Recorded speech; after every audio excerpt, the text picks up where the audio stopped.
SIP மூலமா 1 கோடி ரூபாங்கிற இலக்க அடையிறதுக்கு மாசம் 20,000 ரூபாய், வருஷத்துக்கு 1,500 ரூபாய் எஸ்ஐபி டாப் அப் செய்யும் போது 12 வருஷத்துல 1 கோடி ரூபாங்கிற இலக்க அடைய முடியும்.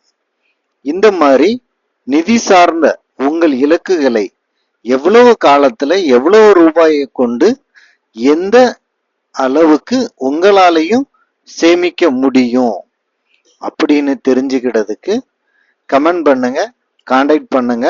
Annamuthu Rajadurai, mutual fund advisor, Sankaran Kovil. SIP மூலமா 1 கோடி ரூபாங்கிற இலக்க அடையிறதுக்கு மாசம் 20,000 ரூபாய், வருஷத்துக்கு 1,500 ரூபாய் எஸ்ஐபி டாப் அப் செய்யும் போது 12 வருஷத்துல 1 கோடி ரூபாங்கிற இலக்க அடைய முடியும். இந்த மாதிரி நிதி சார்ந்த உங்கள் இலக்குகளை எவ்வளவு காலத்துல எவ்வளவு ரூபாயை கொண்டு எந்த அளவுக்கு உங்களாலையும் சேமிக்க முடியும் அப்படின்னு தெரிஞ்சுக்கிட்டதுக்கு கமெண்ட் பண்ணுங்க, கான்டாக்ட் பண்ணுங்க. Annamuthu Rajadurai, mutual fund advisor, Sankaran கோயில்.